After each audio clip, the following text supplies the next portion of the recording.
다른 것보다는 뭐 상대 투수가 워낙 구위가 좋은 투수들이어서 뭐 직구든 변화구든 코스를 가리지 않고 첫 스트라이크를 놓치지 않고 적극적으로 치려고 했던 게 유효했던 것 같습니다. 네, 뭐 퓨처스 가서 준비했던 게 좀 1군에서 처음에는 급한 마음에 좀 상체 위주로 타격을 해서 그런 점을 이제 퓨처스에서 타격 코치님께서 지적을 해주셔서 내려가서 이제 한 2주, 3주 동안 하체로 치는 훈련을 많이 했던 게 유효했던 것 같습니다. 네, 뭐 이제 타이밍이 자꾸 늦다 보니까 다리를 좀 일찍 들어서 준비를 빨리 하고 그 다음에 제자리 턴을 하는 느낌으로 치는데 원래는 좀 앞으로 많이 쏠리는 경향이 있어서 그거를 잡으려고 하다 보니까 지금은 좀 좋아진 것 같습니다.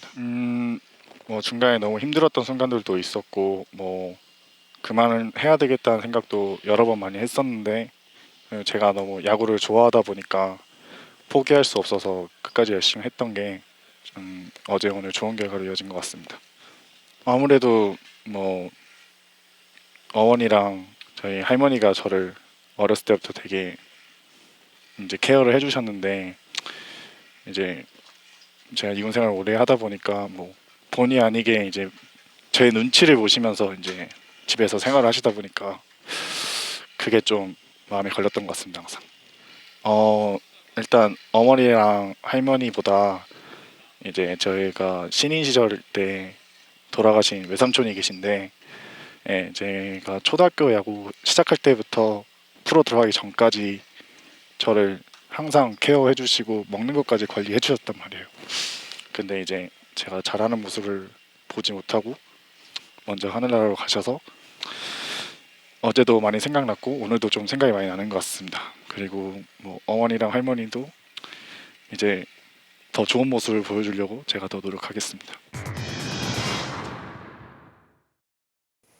네, 이성우 선수가 오늘도 맹타를 휘두르면서 팀의 위닝 시리즈를 이끌었습니다. 오늘은 홈런 포함 데뷔 첫 3안타 경기이기도 했는데요. 뭐 누구보다 흐뭇하게 바라보셨을 그분이 바로 여기에 계십니다.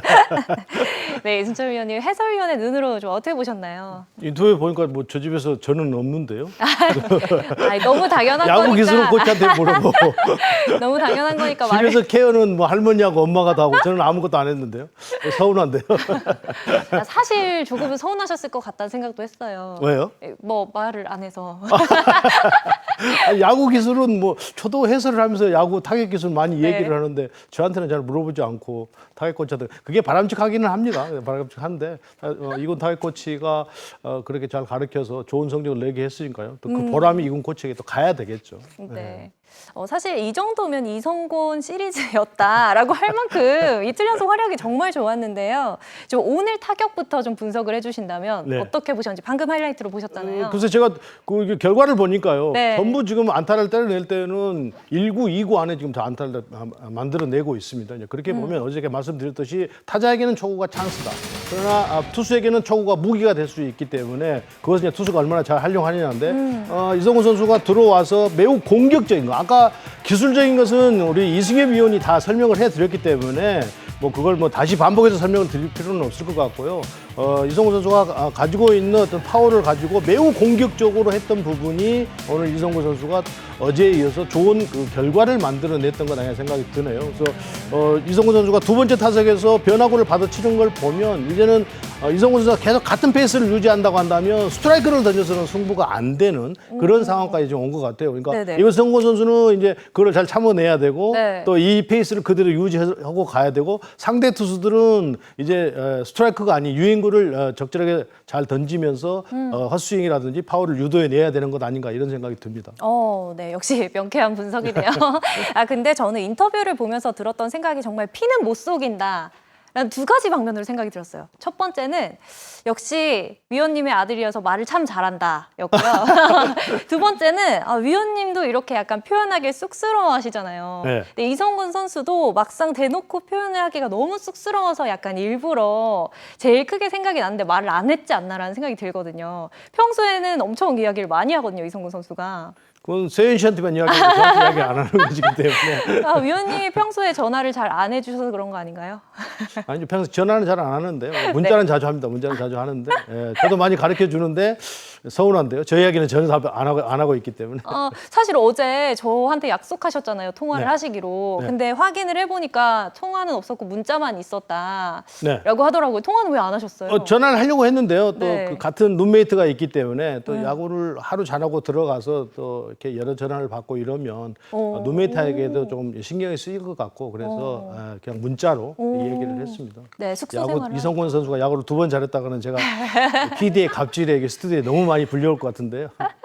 근데 뭐 지금 세현 씨 말씀하신 것처럼 이성호 선수가 일단 좀 표현을 잘 못하잖아요. 네네. 네, 또 아버님 닮으셔가지고 아버님이 지금 뭐 숙소에서 식사하면서 뭐 TV를 또 보고 있을 수 있으니까 이제는 뭐 위원님과 선수가 아니라 그쵸. 아버님과 아들로서 한번 영상 편지를 한번 써보시는 게 어떤가 싶은데요.